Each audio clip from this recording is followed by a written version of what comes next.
kami, saya Menko Polhukam bersama tim penyelesaian non-yudisial pelanggaran HAM berat di masa lalu yang dibentuk berdasar keputusan Presiden nomor 17 tahun 2022. Sudah menyelesaikan tugas dan hari ini menyampaikan laporan kepada Bapak Presiden. Tadi dalam waktu kira-kira 1 jam kami menyampaikan materinya secara utuh yang pada pokoknya diskusi publik dan masalah-masalah yuridis serta masalah politik yang menyertai perdebatan mengenai penyelesaian pelanggaran HAM berat masa lalu sudah berlangsung lebih dari 23 tahun. Penyelesaian secara yuridis sudah kita usahakan, hasilnya seperti kita tahu semuanya untuk 4 kasus yang sudah dibawa ke Mahkamah Agung semuanya bebas karena memang bukti-buktinya secara hukum acara tidak cukup. Penyelesaian KKR, Komisi Kebenaran dan Rekonsiliasi, itu juga mengalami jalan buntu karena terjadi saling curiga di tengah-tengah masyarakat, sehingga juga itu tidak jalan. Oleh sebab itu Presiden mencoba dan memulai membuka jalan menyelesaikan kebuntuan ini dengan membentuk tim penyelesaian non-yudisial pelanggaran HAM berat di masa lalu yang diminta melakukan pemeriksaan dan penyelidikan ulang terhadap peristiwa itu, kemudian mencari kemungkinan penyelesaiannya di dalam situasi baru yang sesuai dengan situasi politik, ekonomi, sosial, budaya yang berkembang sekarang ini.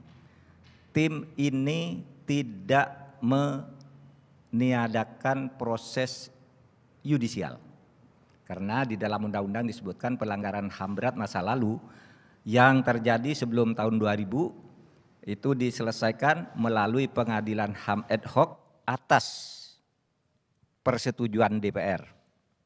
Sedangkan yang sesudah tahun 2000 diselesaikan melalui pengadilan HAM biasa dan kita sudah mengadili 4 pelanggaran HAM berat biasa yang terjadi sesudah tahun 2000 dan semuanya oleh Mahkamah Agung dinyatakan ditolak. Semua tersangkanya dibebaskan karena tidak cukup bukti untuk dikatakan pelanggaran HAM berat. Bahwa itu kejahatan iya, tapi bukan pelanggaran HAM berat karena itu berbeda. Dan kalau kejahatannya semuanya sudah diproses secara hukum. Tapi yang dikatakan pelanggaran HAM beratnya itu memang tidak cukup bukti. Tapi oleh karena menurut pasal 46 Undang-Undang nomor 26 tahun 2000 pelanggaran HAM berat itu harus diproses, diusahakan diproses ke yudisial, ke pengadilan tanpa ada daluarsa, maka kami akan terus usahakan itu dan persilakan Komnas HAM bersama DPR dan kita semua mencari jalan untuk itu. Jadi tim ini tidak menutup dan mengalihkan penyelesaian yudisial menjadi penyelesaian non-yudisial. Bukan, yang yudisial silakan jalan. Yang kedua, isu yang dulu rame, misalnya masalah peristiwa 65. Ada yang menuding itu untuk menghidupkan lagi komunisme dan sebagainya, itu tidak benar. Karena berdasar hasil tim ini, justru yang harus disantuni bukan hanya korban-korban dari pihak PKI, tetapi juga direkomendasikan korban kejahatan yang muncul di saat itu termasuk para ulama dan keturunannya. Tidak benar juga ini misalnya mau memberi angin kepada lawan Islam karena dukun santet di Banyuwangi itu yang akan diselesaikan dan disantuni oleh atas rekomendasi tim PPH ini semuanya ulama. Di Aceh itu semuanya Islam. Kenapa harus dikatakan bahwa ini untuk mendiskreditkan Islam untuk memberi angin kepada PKI? Itu sama sekali tidak benar karena soal PKI itu sudah ada TAP MPR-nya. Kami sudah sampaikan itu semua tadi kepada Bapak Presiden, rekomendasi sosial, politik, ekonomi, termasuk pendidikan HAM kepada keluarga besar TNI dan ABRI juga sudah dan Polri juga sudah disampaikan. Nah, untuk ini kami ingin menyampaikan laporan resmi ini kepada Bapak Presiden, yang nanti untuk selanjutnya Bapak Presiden akan memberikan pernyataan terbuka kepada kita semua. Terima kasih. Assalamualaikum warahmatullahi wabarakatuh. Bapak Presiden, ini naskah yang tadi kita diskusikan. Mau dibuka?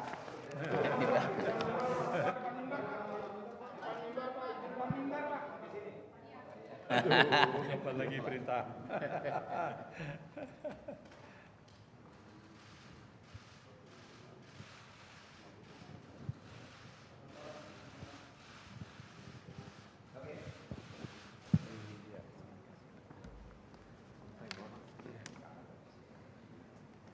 Monggo Bapak.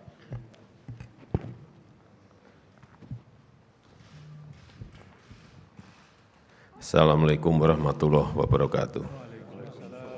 Selamat pagi, salam sejahtera bagi kita semuanya.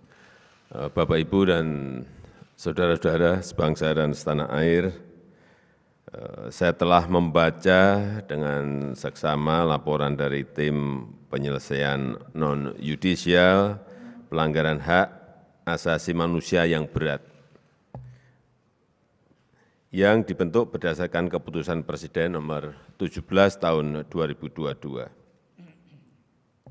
Dengan pikiran yang jernih dan hati yang tulus, saya sebagai Kepala Negara Republik Indonesia mengakui bahwa pelanggaran hak asasi manusia yang berat memang terjadi di berbagai peristiwa.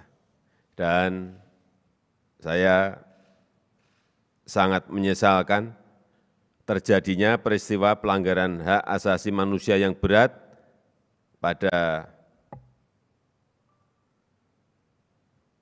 yang pertama, peristiwa 1965-1966, dua, peristiwa penembakan misterius 1982-1985, tiga, peristiwa Talangsari, Lampung, 1989.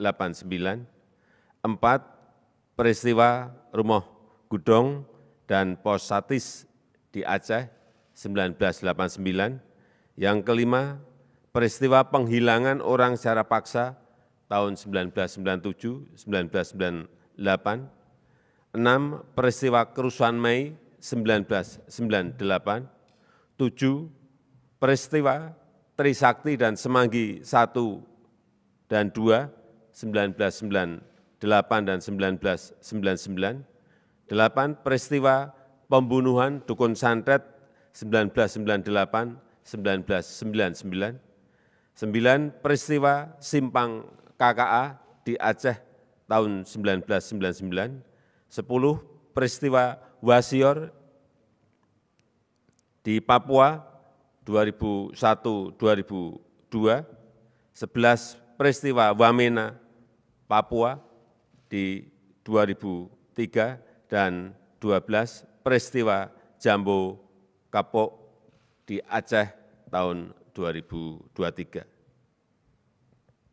Saya menaruh simpati dan empati yang mendalam kepada para korban dan keluarga korban. Oleh karena itu, yang pertama, saya dan pemerintah berusaha untuk memulihkan hak-hak para korban secara adil dan bijaksana tanpa menegasikan penyelesaian yudisial.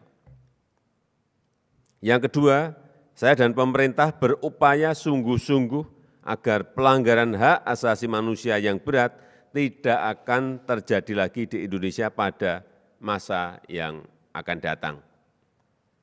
Dan saya minta kepada Menteri Koordinator Politik, Hukum, dan Keamanan, Menko Polhukam, untuk mengawal upaya-upaya konkret pemerintah agar dua hal tersebut bisa terlaksana dengan baik.